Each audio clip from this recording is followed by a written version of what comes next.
Hi, this is Jaden Phelps and you are watching The Jaden, and today we have two very special guests with us. We have the former ambassador to China, Jim Sasser, and his son, who among many things is my professor here at Belmont. And this is Grace Sasser. They're really great, man. We've been doing a business synopsis all day and then came to our class to speak, and then we got to reel them in for an interview with you guys. I know that you're both are very successful and very accomplished now, but what were your dreams and goals when you were in college? Gee, you want to go first, Grace? I think one thing to think about is I feel like I'm getting older every day because my daughter's getting older every day, so it certainly makes me feel older. But in college, I don't know if I ever really knew what I wanted to do or why I wanted to do it. I went to a good university. I had the chance to go to law school after that, but it's only been, I'm 43 now, and I've started to realize what I really want to do, if that makes any sense. So my advice would be, whatever your plan is for your first year, 2 years of college, be ready to throw it out the window. And it doesn't, because by trying different things, you're going to, whatever your future path is, all of that's it's gonna add some value to it. And it might not seem so on the first day, but it really will on the second day, and the third day, and the fourth day. What did you want to do when you were a kid? Well, I think that most people, it's a very fortunate individual, I think, who comes to college and knows what they want to do. I mean, it's, I think, a very rare thing for a young person to come into the university or to come to college and say, this is what I want my career to be. Most young people, I think, may change their views 2 or 3 times during the course of college, and certainly during the course of their lifetime. I wasn't sure in college exactly what I wanted to do. I just had basic interest. And I think that's the way most young people are. You have basic interest, and if you can, follow those interests. That'd be my advice. That's good. Well, that's comforting because, in college you kind of wonder if you're ever going to have a future, especially after you spent your entire life savings on college. Right. So, yeah. Okay, well, that's encouraging. So. Well, it's insecure. I mean, it can be a sort of insecure time in your life. I mean, you come to college, you come to university, and a lot of the ideas you had before you came here, your professors up in those because they're giving you new ideas and quashing some of your old ideas. So it's sort of an insecure time, and just be confident and follow your instincts. Did you guys have any mentors or anybody who really took you under their wing and kind of guided you and shaped you for what you're doing right now? Or were you kind of just out there on your own, like the bird knocked out of the nest? Well, since I'm sitting here with my father, I gotta say, yeah. But I mean, I think there's when I think about the people who I've learned a lot from, I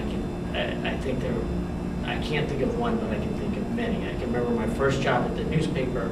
There was a gentleman by the name of Jimmy Carnahan, who Dad knew, who was a very, got out of college. I thought I was very smart and was going to write a newspaper story, and was coming from a good school, had a nice background, and this great man made me feel like I knew nothing, and I didn't know how to write, and I didn't know how to think, and would tear up my papers. And by the second or third day, you realize this was the way he was going to teach you, and he really did care about what I was doing, and he was trying to make me better.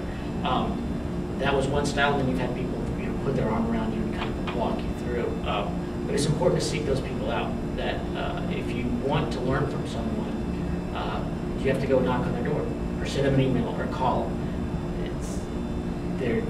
I've also learned that people can have really impressive titles in front of their name, but they'll usually respond to email.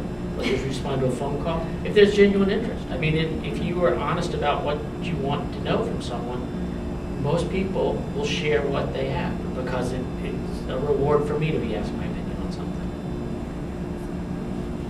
I guess I would say that most people, particularly as they enter college, have been influenced by their families, whether consciously or unconsciously. And I think my family and my father had a sort of unconscious influence on me. And then as I progressed through graduate school, etc., I had contact with various and sundry people, professors, teachers, even an old United States senator who had an influence on me when I was young. And I agree with Gray. If you want to learn something, just ask people. You'd be amazed at how people want to share their experiences with you. In particular with young people, I think most older folks have a sense they want to help young people and help them get along. So ask them, send them an email like Ray says. I think you can learn a lot from people like that. I think you had mentioned earlier that usually in an ambassador position they keep you for 2 years, but they kept you for 4. So like, what's your secret behind that? Just being that kind of leader that everyone's looking up to in that way, especially with the relations and the tensions that we've had with China for so long. Yeah, well, when I went to China, the agreement was I would go for 2 years. I just wanted to be there 2 years. And every time I got ready to leave, there would be some crisis. And so we'd have to stay till we'd heal that crisis and get beyond that. And then there'd be another crisis. And that is much the way our relation is with China, this gigantic country of multicolored cultural people. There's always a problem, but there's always a solution. And so we were there trying to deal with the problems and come up with a solution, and once we got one solution in place, then another problem popped up. So we were there for about 3.5 years, almost 4, and finally I called my friend at the White House and I said, look, I'm coming home. I'm trying to send somebody else out here. So that's how it happened. Well, okay, there was a story I was reading online about when you had come home. There was something about you tripped over a cat. Or there was... Yeah, my daughter, Elizabeth, adopted this little cat in China. And when we first got the cat... Well, that's so Chinese, you know the cat's name. The cat's name was Dalahu. Big tiger. Dalahu, Big Tiger, was a little white kitten when she got it, and had been terribly mistreated, and had been left just to work and live in the basement of a restaurant. Well, when she brought it home, it was sick, it had fleas, everything, and so we took it to the veterinarian, and the first thing I knew, I had a $400 bill for this little cat about that size. Well, anyway, we finally brought this cat, a world traveler, home from China to Washington. And I was coming down the steps of our house late one night, and what should I do but step on the cat, fall down the steps, break my arm, but the cat was not injured. So, well, that's good. It's a resilient thing. So the Chinese cat finally had its say-so with me. That's awesome. I'm glad that you've recovered, of course, Okay. and that you're doing good. The last thing I was going to ask you is, what kind of advice do you have for a college student? Well, I'd say the first thing they need to do is just get out into the workforce. I mean, if you want to become a leader, that takes time, and you have to gain experience and gain the respect of your peers, and work at it. I mean, gee whiz, you get out and join clubs, get out in the places you're living and in your environment, and get known, and that's how I guess you become a leader. Well, I have a couple thoughts. Number one, buy a newspaper every day and read it. I don't care what newspaper it is, but it gives you something to. I can't offer many suggestions, but it gives you something to talk about with everybody. If you read the sports section, you can talk to somebody about sports. If you read the entertainment section, you can talk to somebody about the latest movie, even if you haven't seen it. If you read the front page of the business section, you can talk to somebody about business news. Other thing is, don't be afraid to have a job. To start at the bottom rung. My first job out of college, I wanted to work at a newspaper.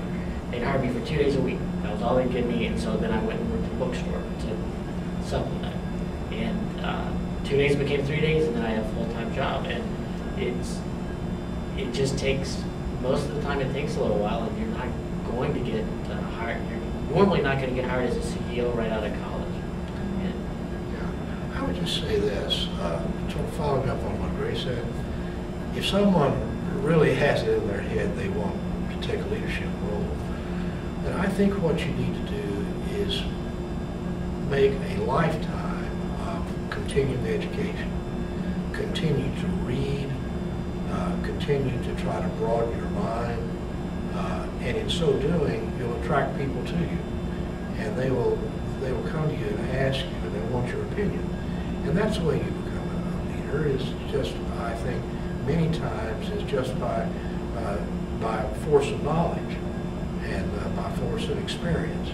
And so I would advise young people to continue to read, continue to study, and continue to broaden your minds. And that's the way I think you can succeed, not only being a leader, but succeed in life.